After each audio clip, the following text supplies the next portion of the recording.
15 বছরে কর্ণফুলী দখলে মেতেছিল আওয়ামী লীগ। অবৈধভাবে বাজার গড়েন চট্টগ্রামের সাবেক মেয়র। বন্দর কর্তৃপক্ষের বিরুদ্ধে নদী ভরাট করে প্রভাবশালীদের ইজারা দেওয়ার অভিযোগ। লবণের হঠাৎ দরপতন। কক্সবাজারে ভরা মৌসুমে উৎপাদন খরচ না ওঠায় হতাশ চাষিরা। দেশীয় শিল্প ধ্বংস করার অভিযোগ সিন্ডিকেটের বিরুদ্ধে। পদ্মা মেঘনায় জেলেদের জালে মিলছে না কাঙ্ক্ষিত ইলিশ। মাছের বাজার উৎপাদন বাড়াতে চলছে গবেষণা। প্রজনন মৌসুমে জাটকা নিধন ঠেকানোর সুপারিশ। এবং 4 দশকেও হয়নি সংস্কার কিংবা সম্প্রসারণ। রাঙামাটি খাগড়াছড়ি আঞ্চলিক মহাসড়কে যাত্রী ভোগান্তি চরমে। প্রকল্প অনুমোদনের অপেক্ষা।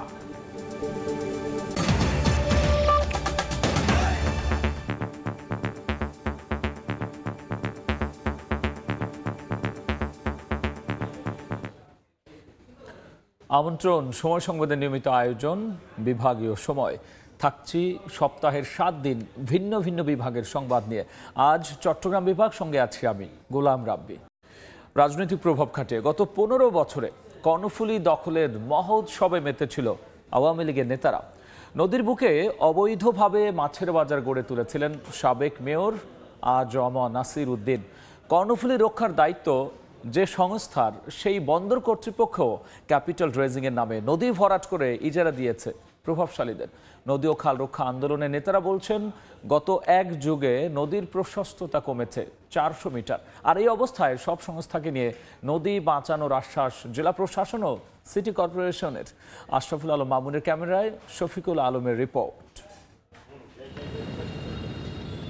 অর্থনীতির চালিকা শক্তি চট্টগ্রাম বন্দরের প্রাণ কর্ণফুলী নদী, কিন্তু ভূমিদস্যুদের কবলে পড়ে নদীটি এখন অস্তিত্ব সংকটের পথে। পানি প্রবাহ বাধাগ্রস্ত করে গড়ে তোলা হয়েছে মাছের বাজার সহ অসংখ্য অবৈধ স্থাপনা।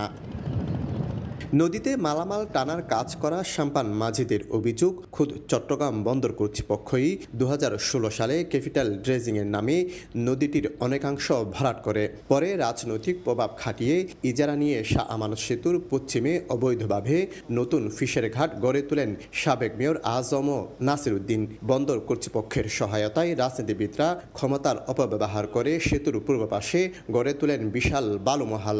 নদীও ওখানে ছিল, এই বিল্ডিং এর ডাকা ছিল, এখান থেকে ভর্তি মানে এদিকে চলে এসছে। চট্টগ্রাম নদী ও খাল রক্ষা আন্দোলনের নেতারা বলছেন, 1985 থেকে 2021 পর্যন্ত 36 বছরে নদীর প্রশস্ততা কমেছে 542 মিটার।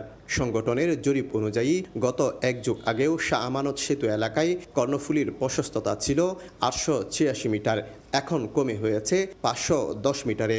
স্বপ্ন দেখার বিভিন্ন প্রক্রিয়াতে কিন্তু আমরা কর্ণফুলীকে রাখছি না। এই না ভাবাটা বৃহত্তর একটি জনগোষ্ঠী সহ দেশের অর্থনীতি ক্ষতিগ্রস্ত হবে। হাইকোর্টের নির্দেশে 2019 সালে নদীপাড়ের 200-এর বেশি অবৈধ স্থাপনা উচ্ছেদ করেছিল জেলা প্রশাসন। 8 জানুয়ারি পর্যন্ত একটা এমবার্গো আছে, এই এমবার্গোটা উঠে যাওয়ার পরে আমরা কার্যক্রমে হাত দেব। বন্দর, সিটি কর্পোরেশন সহ অন্য যে সংস্থাগুলো আছে, আইন শৃঙ্খলা বাহিনী, সব মিলিয়ে আমাদেরকে যৌথ ভূমিকা রাখতে হবে। বেহাল দশা কর্ণফুলীর সঙ্গে সংযুক্ত 57টি খালেরও। দখলে এগুলোর বেশিরভাগই শুরু হয়ে গেছে। আমি যেখানে দাঁড়িয়ে আছি, এখানে একসময় কর্ণফুলী নদী ছিল। ভূমিদস্যুদের কবলে পড়ে আমার উত্তরে প্রায় 200 মিটারের মতো নদী দখল হয়ে গেছে। এভাবে চলতে থাকলে অচিরেই বন্দরের প্রাণ এই কর্ণফুলী নদী অস্তিত্ব সংকটে পড়বে। শফিকুল আলম, সময় সংবাদ, চট্টগ্রাম। এদিকে দখল দূষণের কবলে ফেনী জেলার অর্ধ শতাধিক খাল ও শাখা নদীর অবস্থা এখন বেহাল। এর বিরূপ প্রভাব পড়ছে ভাটির জনপদে। চলতি বছর আগস্টে ভয়াবহ বন্যার সাক্ষী এই জেলা। স্থানীয়দের অভিযোগ, বন্যা দীর্ঘায়িত হওয়ার অন্যতম কারণ খাল নদী দখল ও দূষণ। সংশ্লিষ্টরা বিষয়টি স্বীকার করলেও প্রয়োজনীয় পদক্ষেপ নেওয়ার ক্ষেত্রে দেখছেন নানা অজুহাত। মীর হোসেন রাসেলের ক্যামেরায় দেখব আতিয়ার সজলের রিপোর্ট। ফেনী সদরের দাউদপুর পাগুলিছড়া দমদমা খালের পাশে ময়লা আবর্জনা ফেলে আর বিভিন্ন স্থাপনা নির্মাণ করেছে প্রভাবশালী চক্র। প্রতিনিয়ত এমন দখলের পাশাপাশি দূষণের কবলে পড়ে বন্ধ হচ্ছে খালের পানি প্রবাহ। অথচ এই খালগুলো ছিল জেলার নৌবাণিজ্যের অন্যতম রুট। সংকুচিত হতে হতে এখন শুধু পয় নিষ্কাশনে ব্যবহৃত হচ্ছে। একই হাল জেলার প্রায় সব খালগুলোরও। সামান্য বৃষ্টিতেই ডুবে যায় শহরের বেশিরভাগ এলাকা। পর্যাপ্ত ধারণ ক্ষমতা না থাকায় বেশিরভাগ এলাকাতেই শুষ্ক মৌসুমে কৃষি, মৎস্য ও অন্যান্য প্রয়োজনে দেখা দেয় পানির সংকট। আর বর্ষা মৌসুমে জলাবদ্ধতা আর বন্যা হয় নিত্যসঙ্গী। চলতি বছরের আগস্টের ভয়াবহ বন্যার পানি দীর্ঘস্থায়ী হওয়ার অন্যতম কারণ হিসেবে খালগুলোর এমন বেহাল অবস্থাকে দায়ী করছেন ভুক্তভোগীরা। খালের মধ্যে গাছ পড়ে রয়েছে, ময়লা ফেলাইতেছে, পানি অপসারণ ঠিকভাবে হচ্ছে না। নদী খাল খনন করে, তবে আশাপ্রদ বা সঠিকভাবে করা হয় না। দফায় দফায় উদ্যোগ নিয়েও খাল ও শাখা নদী থেকে অবৈধ স্থাপনা উচ্ছেদ করতে পারেনি পানি উন্নয়ন বোর্ড। আর পৌর কর্তৃপক্ষ নানা সীমাবদ্ধতার কথা বললেও সমস্যা সমাধানের জন্য উদ্যোগ নেওয়ার কথা জানায়। অবৈধ বসতি বা দোকানপাট ঘরবাড়ি গড়ে উঠছে, যার কারণে খালটি সংকুচিত হয়ে পড়ছে। খাল খননটা টেকসই করানোর জন্য অন্যান্য ডিপার্টমেন্টেরও এগিয়ে আসা প্রয়োজন। সম্মিলিত উদ্যোগের মাধ্যমে কিন্তু এই পরিবেশটি ফিরিয়ে আনা সম্ভব। পানি উন্নয়ন বোর্ডের তথ্য মতে জেলায় ছোট বড় মিলে 244টি খাল কাগজে কলমে থাকলেও বাস্তবে 60%-ই অস্তিত্ব বিলীন হওয়ার পথে। আতিয়া সজল, সময় সংবাদ, ফেনী। নদী ও খাল দখল দূষণ নিয়ে আরো বিস্তারিত জানাতে ফেনী শহরের দাউদপুর এলাকায় আছেন রিপোর্টার আতিয়ার সজল ও নোয়াখালীর চৌমুহনীতে আছেন সাইফুল্লাহ কামরুল। শুরুতেই সরাসরি যাচ্ছি আতিয়ার সজলের কাছে। আসলে আমি যে জায়গাটিতে দাঁড়িয়ে রয়েছি, আমার পিছনে যে খালটি দেখতে পাচ্ছেন, এই যদি রূপকথার মতো বলতে মনে হবে বা শুনতে মনে হবে, এই খাল দিয়েই কিন্তু আজ থেকে প্রায় 50 বা 55 বছর আগেও যখন এই জেলা শহরের যখন ব্যবসা বাণিজ্যের অন্যতম রুট ছিল, এসব খাল দিয়ে কিন্তু একসময় ট্রলার, সাম্পান বা বড় বড় নৌকা দিয়ে পণ্য আনা নেওয়া করতো। ফেনী থেকে চৌমুহনী বা পার্শ্ববর্তী বা আশেপাশের উপজেলাগুলোর সাথেও এরকম খালগুলো দিয়ে একদম শহরের খুব কাছাকাছি, শহরের মধ্যেই যে বিভিন্ন পণ্য আনা নেওয়া হতো। সে সকল খাল কিন্তু দখল দূষণে এখন কিন্তু নালায় পরিণত হয়েছে এবং সেই নালায় পরিণত হওয়ার সাথে সাথে এখন শুধু পয় নিষ্কাশনের কাজেই ব্যবহার হচ্ছে, যদিও সেই কাজটিও যে এখন ঠিকমতো হচ্ছে না। এবং আপনাকে যেটি দেখছেন, এটি হচ্ছে শহরের প্রধান যে বর্ষা বলেন বা সারা বছর জুড়ে বিভিন্ন যে পানি নিষ্কাশনের যে জায়গাটি দেখতে পাচ্ছেন, বিভিন্ন কলকারখানার বজ্র থেকে শুরু করে বাসাবাড়ির যে ব্যবহৃত পানিগুলো এসব খাল দিয়ে কিন্তু অপসারিত হয়। কিন্তু সেদিকেও কিন্তু বছরকে বছর সংকুচিত হয়ে যাচ্ছে, দখল হয়ে যাচ্ছে এবং এগুলো পর্যাপ্ত পরিমাণে যে সংস্কার হয় না, এগুলো ড্রেজিং হয় না, যার কারণে কিন্তু নাব্যতা হারিয়েছে। এর শুধু এটি নয়, ফেনের যে অন্যান্য খালগুলো রয়েছে এবং জেলায় পানি উন্নয়ন বোর্ডের যে হিসাব মতে প্রায় 244টি খাল রয়েছে, শুধু কাগজ কলমে রয়েছে। বেশিরভাগ খাল কিন্তু দখল দূষণে সীমাবদ্ধ হয়ে রয়েছে। এখন স্থানীয়রা যেটা বলছে, যে সকল খাল কিন্তু যারা দখল করে থাকে তারা কিন্তু প্রভাবশালীরা এবং বিভিন্ন সময় দেখতেছে যে রাজনৈতিক ছত্রছায়ায় এ সকল খাল যারা প্রভাবশালীরা দখল করে রেখেছেন। এখন যেহেতু একটি ইন্টারনাল গভর্নমেন্ট রয়েছে, তাই তারা বলছে বা স্থানীয়রা দাবি করছেন এখনই সময় যে প্রভাবমুক্ত হয়ে বা জনস্বার্থে এ সকল খালগুলো পুনরুদ্ধার করে মানুষের যে ব্যবহারের জন্য যাতে করে যথাযথভাবে ব্যবহার করা হয়। যদি না হয় তাহলে আমরা দেখেছি আগস্টে যে বন্যা হয়েছে, সেই বন্যার প্রভাবে কিন্তু আমরা দেখেছি ফেনীতে বন্যায় 5 থেকে 7 ফুট পানিতে তলিয়েছিল এবং যে পানি উঠে সাথে সাথে নামতে পারেনি, কয়েকদিন স্থায়ী হয়েছিল এই পানি, যার কারণে মানুষের ভোগান্তি হয়েছে, মানুষের অর্থনৈতিক বা কৃষিগত সমস্যা বা সব ধরনের ক্ষতি হয়েছে এবং এখানে সেই ক্ষতি কিন্তু আসলে আরও কয়েক বছরে পুষিয়ে নিতে পারবে না। তারা বলছেন যদি এ সকল খাল যদি উদ্ধার না হয় বা সংস্কার না হয়, তাহলে কিন্তু এই ধরনের আগস্টের বন্যার মতো যদি বন্যার পুনরাবৃত্তি ঘটে, তাহলে কিন্তু আরও এভাবেই বন্যার কবলে পড়ে মানুষ ক্ষতিগ্রস্ত হবে।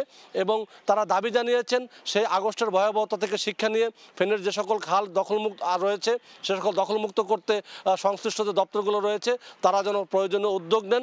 এছাড়াও যদি শহরের কথা বলি, পিটিআই স্কুলের মাঠের ড্রেনের উপরে অনেকগুলো পৌরসভার দ্বারাই কিন্তু অনেক দোকান নির্মিত হয়েছে। ফেনীর যে কসাইখানা রয়েছে সেখানেই কিন্তু ড্রেনের উপরে সব খোদ পৌরসভার পক্ষ থেকে কিন্তু দোকান নির্মাণ করা হয়েছে এবং অনেক জায়গায় রয়েছে যে পৌরসভা বা পানি উন্নয়ন বোর্ড তারা এগুলো দেখেও দেখে না, আবার কোথাও কোথাও নিজেরাই লিস্ট দিয়ে রেখেছেন। এখন এ সকল জানা অজানা যে দখলদার রয়েছে, সে সকল দখলদারেরা এখন পর্যন্ত কিন্তু বহাল তবিয়তে রয়েছেন। তারা জানিয়েছেন বা স্থানীয়রা যেটা দাবি করে আসছেন, দিন দিন এখানে এখানে পরিবেশবাদী সংগঠনগুলো বা স্থানীয়রা বিভিন্নভাবে দাবি জানিয়েছেন এ সকল দখলদারকে উচ্ছেদ করে পানি চলাচলের জন্য যেন নির্বিঘ্ন করে এবং মানুষের জীবনযাত্রাকে যেন স্বাভাবিক রাখে। কিন্তু আপনারা দেখছেন কিন্তু এই যে দখল এবং এখানে শুধু রাষ্ট্রের দায় নয়, এখানে জনগণের যে দায় রয়েছে, তারা যত্রতত্র ময়লা আবর্জনা ফেলে বিভিন্ন বর্জ্য ফেলে এই খালটাকে কিন্তু দূষিত করে তুলেছে এবং সংকুচিত করে ফেলছে। এবং এ সকল পানি দেখতে পাচ্ছেন পানির রং এতটা বিষাক্ত, এ সকল পানি যদি যখন কৃষকের মাঠে যায় তখন কিন্তু ফসলও ব্যাপকভাবে ক্ষতিগ্রস্ত হয় এবং অনেকের যে ফসলগুলো এখানে লাগায়, অনেক কৃষকের সাথে আমরা কথা বলেছি, সে সকল ধানের চারা থেকে অন্যান্য ফসলের পানি তারা ব্যবহার করতে পারে না, মারা যায়। এবং তারা জানিয়েছেন যে এ সকল সব কিছু মিলেই কিন্তু আমরা যেটা দেখেছি যে যদি এ সকল খাল দখলমুক্ত করা যায় এবং এখন পর্যাপ্তভাবে কিন্তু তাহলে পানি চলাচল করে মানুষের জীবনযাত্রা স্বাভাবিক হবে। যদিও পানি উন্নয়ন বোর্ড থেকে শুরু করে অন্যরা প্রতি বছর এ সকল খাল সংস্কারের নামে কোটি কোটি টাকা ব্যয় করে, তা পর্যাপ্তভাবে বা যথাযথভাবে না করার কারণে সে সকল জলের টাকা জলেই যায়, মানুষের কোনো কাজে আসে না। তাই সঠিক তদারকির মাধ্যমে এ সকল খাল পুনরুদ্ধার করে সংস্কার করে মানুষের ব্যবহারের উপযোগী করে জনবান্ধব করার দাবি স্থানীয়দের। আমরা এসব বিষয়ে জানতে চলে যাব নোয়াখালীতে, সেখানে রয়েছেন আমাদের সহকর্মী সাইফুল্লাহ কামরুল। ধন্যবাদ সজল। আমি এই মুহূর্তে দাঁড়িয়ে আছি নোয়াখালী চৌমোহনী খালের উপরে। এটি এই নোয়াখালী জেলার প্রধান বাণিজ্য কেন্দ্র। আপনারা জানেন নোয়াখালীর নামকরণটা হয়েছে নোয়াখালী খালকে নিয়ে এবং এই চৌমোহনীর নামটা হয়েছে 4টি খালের মোহনা নিয়ে। অথচ এই নোয়াখালী এবং চৌমোহনীর এক শ্রেণীর অসাধু ব্যক্তি এই খালগুলোকে স্থানীয় প্রশাসনের সহযোগিতায় দখল করতেছেন। এই খালগুলো তারা সাধারণত দখল করে প্রথমে ময়লা আবর্জনা ফেলার পরে তারা এখানে পর্যাপ্ত খালগুলো দখল করে। এই দখলের তালিকা আছে জনপ্রতিনিধিরা এবং এক শ্রেণীর ভূমিদস্যুরা। এই জনপ্রতিনিধিরা ভূমিদস্যুদের সহযোগিতা এবং স্থানীয় প্রশাসনের অসাধু কর্মচারীদের সহযোগিতায় এই খালগুলো দখল করতেছে। নোয়াখালী জেলার যে তথ্য জানা যায় সেখানে আসলে নোয়াখালীতে কয়টি খাল আছে এবং এই খালগুলো কত কিলোমিটার বেশ আছে কোনো তথ্য কোনো ডিপার্টমেন্ট নাই। আজকে সকালে আমার সাথে নোয়াখালী জেলা পানি উন্নয়ন বোর্ডের নির্বাহী কর্মকর্তার সাথে যোগাযোগ হয়েছেন। তিনি জানান যে আসলে খালের কোনো সঠিক তথ্য তাদের কাছে নেই। তিনি বলছেন যে এই খালগুলো কিছুটা আছে পানি উন্নয়ন বোর্ডের, কোনো খাল আছে জেলা প্রশাসনের, কোনোটা আছে সড়ক ও জনপথ বিভাগের, কোনো খাল আছে এলজিইডির। মূল কথা হলো যে এই খালের দায় কেউ নিতে চায় না। মূলত এই খাল দখল করে এখানকার মানুষগুলো এখানে অবৈধ দখল করা হচ্ছে। সম্প্রতি যে বন্যা আমরা দেখেছি, এই বন্যায় এই নোয়াখালীতে স্মরণকালে ভয়াবহ বন্যা হয়েছে। এই বন্যার মূল কারণ যদি আমরা বলে করি সেটা হলো যে এই খালগুলো অবৈধভাবে দখল থাকার কারণে এখানে পানি নিষ্কাশন পাচ্ছে না।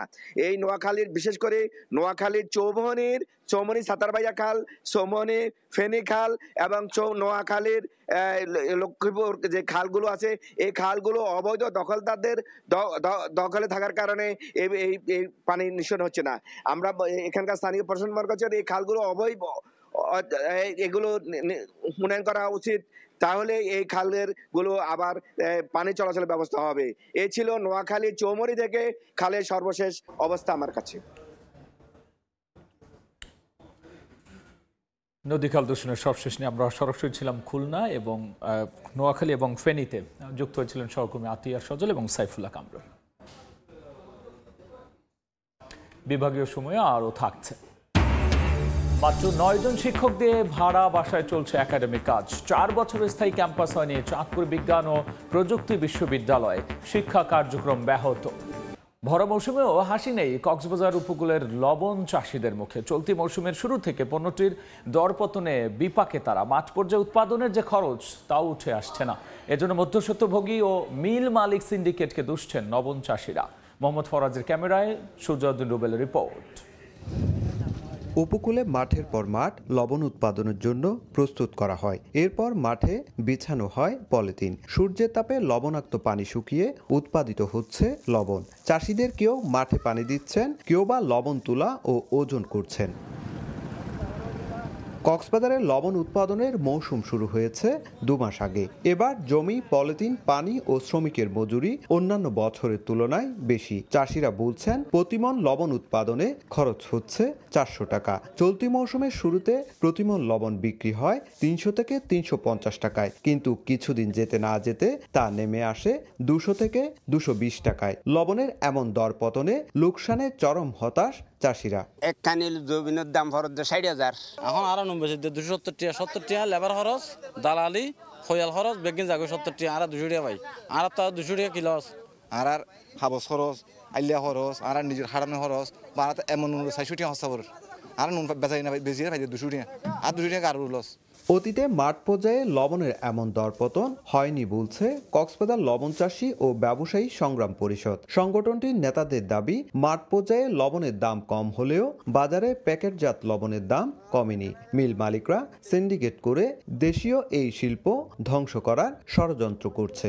মাফিয়ারা মানে বড় বড় কোম্পানিরা 1200 টাকা থেকে 1400 টাকা 1500 টাকা যখন লবণের দাম ছিল বস্তাপতি, ওই সময়ও প্যাকেট লবণ বিক্রি হতো 40 থেকে 44 টাকা। হ্যাঁ, অথচ এখন 600 টাকার বস্তা কিনে ওই একই দাম বিক্রি করতেছে। তবে বেসিক বলছে, গত বছরের মজুতকৃত লবণ শেষ হয়ে গেলে যখন চাহিদা বাড়বে তখন মাঠ পর্যায়ে দামও বাড়বে। বাজারে যেহেতু সরবরাহ বেশি, তারা যেন একসাথে সব লবণ বিক্রি না করে ধাপে ধাপে আস্তে আস্তে বিক্রি করে, যাতে করে বাজারেও সংকট সৃষ্টি না হয়, আবার বাজার দরটাও যেন একটা তাদের জন্য একটা যুক্তিসঙ্গত পর্যায়ে থাকে। চলতি মৌসুমে লবণের চাহিদা ধরা হয়েছে 26,10,000 মেট্রিক টন, আর গত 2 মাসে উৎপাদন হয়েছে প্রায় 20,000 মেট্রিক টন। সুজাউদ্দিন রুবেল, সময় সংবাদ, কক্সবাজার। পদ্মা মেঘনায় ধরা পড়ছে না কাঙ্ক্ষিত ইলিশ। হাসি নেই জেলেদের মুখে। উৎপাদন বাড়াতে চাঁদপুরের পদ্মা মেঘনা ছাড়াও উপকূল এলাকা সহ 18টি পয়েন্টে চলছে গবেষণা। প্রজনন মৌসুমে ইলিশ না ধরা ও জাটকা সুরক্ষার উপর জোর দিচ্ছেন গবেষকরা। কারেন্ট জল বন্ধে কঠোর হওয়ার পরামর্শ তাদের। ফারুক আহমেদের রিপোর্ট। ক্যামেরায় ছিলেন নাইমুল ইসলাম নীরব। 2 মাস ধরে সাগরের নোনা জল এবং নদীর মিঠা পানিতে ইলিশের বিস্তার নিয়ে গবেষণা চালিয়েছেন একদল মৎস্যবিজ্ঞানী। এই সময় বাংলাদেশ মৎস্য গবেষণা ইনস্টিটিউটের বিজ্ঞানীরা পানির নমুনা, গুণগত মান, ইলিশের ডিম এবং প্রজনন নিয়ে অন্তত 18টি পয়েন্টে গবেষণা করেন। চাঁদপুরের পদ্মা ও মেঘনা ছাড়াও আরও 5টি অভয়াশ্রম, শরীয়তপুর, লক্ষ্মীপুর, ভোলা, নোয়াখালী, পটুয়াখালী এবং বরগুনার নদী সাগর উপকূলে চলে তাদের গবেষণা। বিজ্ঞানীরা বলছেন, ইলিশ বেড়ে ওঠার জন্য উপযুক্ত সুরক্ষা করা না গেলে ব্যাহত হবে উৎপাদন। কত ভাগ ইলিশ যে ডিম ছেড়ে, অর্থাৎ স্পেন্ট ইলিশকে লোকালে পাইট বলে, এইটা সংখ্যা নির্দেশনা দেয় যে ইয়েস, ভালো হারে তারা ডিম ছাড়তে পেরেছে। মেরিন ফিশিং এর ক্ষেত্রে টার্গেট ফিশিং অফ রাখতে পারলে ইলিশ সহ অন্যান্য যে গুরুত্বপূর্ণ মাছ আছে সমুদ্রের এবং আমাদের নদীর উভয় রক্ষা করা সম্ভব। এদিকে জেলেরা বলছেন, আগের মতো ইলিশ নেই, তাই জালেও ধরা দিচ্ছে না, কারণ তার মধ্যে নির্বিচারে নিধন হচ্ছে জাটকা। তাই বন্ধ করতে হবে কারেন্ট জালের ব্যবহার। আগে যেরকম মাছ পাইতাম ওরকম মাছ এমন নাই। কারেন্ট জাল, মুসি জাল, এই জালগুলো কিন্তু মাছের জীবন নষ্ট হয়ে গেল। এখন মাছ নাই বলতে গেলে চলে যায়। অন্যদিকে চাঁদপুর সহ দেশের বড় মোকামগুলোতে আগের মতো ইলিশ না মেলায় হতাশ ব্যবসায়ী নেতারা। আগে প্রতিদিন 2-4-5 হাজার মন মাছ হইতো, সেখানে 500 মন মাছ হয় না এবার, তাহলে বাড়লো কোথায়? বাংলাদেশ মৎস্য গবেষণা ইনস্টিটিউটের সবশেষ তথ্য মতে দেশে বর্তমানে ইলিশের উৎপাদন 5,71,000 মেট্রিক টন। ফারুক আহমদ, সময় সংবাদ, চাঁদপুর। কেটে গেছে 4 দশক, সংস্কার কিংবা সম্প্রসার হয়নি সড়ক, আর তাই ভোগান্তির সঙ্গে করেই পথ চলছেন রাঙামাটি খাগড়াছড়ি আঞ্চলিক মহাসড়কের যাত্রী চালকরা। তারা বলছেন, সরু সড়কে প্রায়ই ঘটছে দুর্ঘটনা। হেফাজত সবুজের তথ্য রাজীব দাস মুন্নার ছবিতে দেখব বিস্তারিত। পাহাড়ের বুকে আঁকাবাঁকা রাস্তা দেখে মনে হবে যেন পাড়া মহল্লার সড়ক, যদিও এটি রাঙামাটি খাগড়াছড়ি আঞ্চলিক মহাসড়ক। নানিয়ারচর, বাঘাইছড়ি ও সাজেকে যাতায়াতের একমাত্র পথ এটি। এই সড়ক দিয়ে 2 চাকার মোটরযান থেকে লরি চলে সবকিছুই। একদিকে সরু সড়ক, অন্যদিকে ঝুঁকিপূর্ণ বাঁকের কারণে বিপাকে পড়তে হয় চালকদের। এতে প্রায়ই ঘটছে দুর্ঘটনা। স্থানীয়রা জানান, 4 দশকের বেশি সময় আগে মাত্র 12 ফুট প্রশস্ত সড়ক নির্মাণ করা হয়। দুর্ঘটনা রোধ, সেই সঙ্গে পর্যটকদের চলাচলের সুবিধায় সড়কটির সম্প্রসারণের দাবি এলাকাবাসীর। ছোট হওয়ার কারণে এখানে অনেক রিস্কি, নানা জায়গায় ঝুঁকিপূর্ণ বাঁক আছে, কোথাও কোথাও ভাঙা আছে। ডিস্ট্রিক্টের মতো যদি বড় করা যায়, রাস্তাগুলো বড় করা যায়, ভালো হয় আর কি। ওভারটেকিং করতে গিয়ে আমাদের অনেক সময় মুখোমুখি হয়ে যায়, অনেক অ্যাক্সিডেন্ট হয়েছে এই রোডে। কিন্তু এদিক থেকে যদি একটা বাস আসে বা বাস যায়, বাকি একটা সিএনজি মোটরসাইকেল সাইড দেওয়ার মতো জায়গা থাকে না। এই যখন পরিস্থিতি, তখন সড়ক ও জনপথ বিভাগ বলছে প্রকল্প প্রস্তাবনা পাঠানো হয়েছে ঊর্ধ্বতন কর্তৃপক্ষের কাছে। প্রকল্প প্রস্তাব পাঠিয়েছিলাম, সেটা ঊর্ধ্বতন কর্তৃপক্ষের কাছে রয়েছে। এই প্রকল্পটা যদি প্রস্তাবটা যদি অনুমোদন হয় সেক্ষেত্রে আমরা সড়ক সম্প্রসারণের কাজ শুরু করব। 1981 সালে 70 কিলোমিটারের এই আঞ্চলিক মহাসড়ক নির্মাণ করে সড়ক ও জনপথ বিভাগ। সময় সংবাদ, রাঙামাটি। যানজট কমাতে 2 লেনের সড়ক উন্নীত করা হয় 4 লেনে, কিন্তু কাজের কাজ কিছুই হয়নি। যত্রতত্র পার্কিং আর হকারদের রমরমা বাণিজ্যের সড়ক হয়ে গেছে আরও সংকীর্ণ, যে কারণে নোয়াখালী ফেনী লক্ষ্মীপুর আঞ্চলিক মহাসড়কের চৌমুহনী বাজার অংশে ভোগান্তি একটুও কমেনি। সাইফুল্লাহ কামরুলের পাঠানো তথ্য ও সাদ্দাম হোসেন রকির ছবি নিয়ে রিপোর্ট। শহরের মূল সড়কে যানজট, প্রশস্ত সড়কের 2 পাশে অবৈধ পার্কিং আর হকারদের রমরমা বাণিজ্য তো আছেই। নোয়াখালী ফেনী লক্ষ্মীপুর আঞ্চলিক মহাসড়কের চৌমুহনী সড়ক দিয়ে 11টি রুট এবং নোয়াখালীর অভ্যন্তরীণ যানবাহন চলাচল করে। অবৈধ পার্কিংয়ের কারণে রাস্তা হয়ে গেছে সংকীর্ণ, আবার সড়কে দোকানও বসিয়েছেন হকাররা। তাই এ সড়কের যানজট ও ভোগান্তি এখন নিত্যদিনের। ফেরিওয়ালাদের যত্রতত্র অবস্থান, রাস্তায় মানুষ চলাচল করতে পারে না এমন অবস্থা দাঁড়িয়েছে।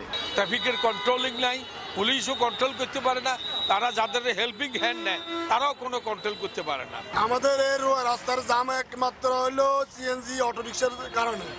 যানজট নিরসনে শিগগিরই ব্যবস্থা নেওয়ার আশ্বাস পৌর কর্তৃপক্ষের। সেনাবাহিনীর সাথে আমাদের কথা হয়েছে, আমরা খুব অচিরেই আমাদের যে সকল বাজারে যে সকল ভ্যান এবং রাস্তার উপরে ভ্যানে যারা মালামাল বিক্রি করে তাদের বিরুদ্ধে আমরা অভিযান পরিচালনা করব।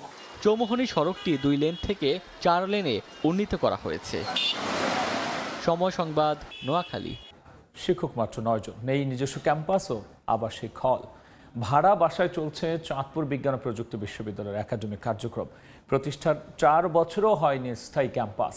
ব্যাহত হচ্ছে শিক্ষা কার্যক্রম। দ্রুত সমস্যার সমাধানের দাবি শিক্ষার্থীদের, আর প্রয়োজনীয় উদ্যোগ নেওয়ার কথা জানিয়েছেন জেলা প্রশাসক। ফারুক আহমেদের রিপোর্ট, ক্যামেরায় ছিলেন নাইমুল ইসলাম নীরব। 5 তলা ভাড়া বাড়ি, এই বাড়িতে চলছে পাঠদান কার্যক্রম। এই চিত্র চাঁদপুর বিজ্ঞান ও প্রযুক্তি বিশ্ববিদ্যালয়ের। বর্তমানে বিশ্ববিদ্যালয়ের 3 বিভাগে মোট শিক্ষার্থীর সংখ্যা 291 জন, আর শিক্ষক রয়েছেন মাত্র 9 জন। নেই আবাসিক হল, শিক্ষার্থীদের থাকতে হচ্ছে ভাড়া করা বাসা বাড়িতে। হল না থাকার কারণে আমাদের বাড়িওয়ালারা এমন আচরণ করে যেন আমরা কাজের লোক। ক্লাব করতে পারছি না, আমরা বিভিন্ন জায়গায় যেতে পারছি না, বিভিন্ন কম্পিটিশনে যেতে পারছি না। এদিকে স্থায়ী ক্যাম্পাস না থাকায় দুর্ভোগের কথা স্বীকার করেন বিশ্ববিদ্যালয়ের উপাচার্য। এটি যে একটি বিশ্ববিদ্যালয়, এটি মানুষ আশা ছাড়া বুঝবেন যে এটা আসলে পাবলিক বিশ্ববিদ্যালয়। তো ঢাকা বিশ্ববিদ্যালয় থেকে শুরু করে সব একই।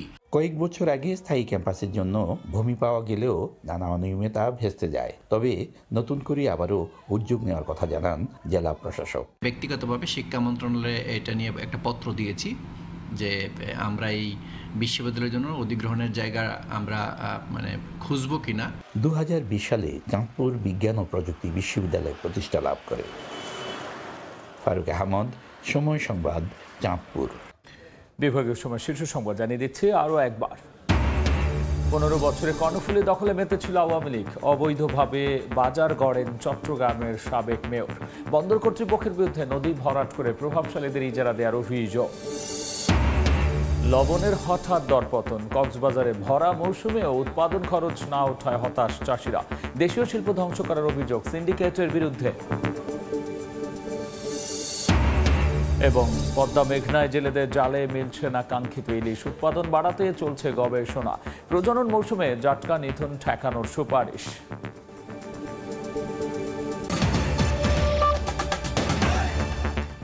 এই ছিল বিভাগীয় সময়। আগামীকাল থাকবো সিলেট ও ময়মনসিংহ বিভাগের আয়োজন নিয়ে।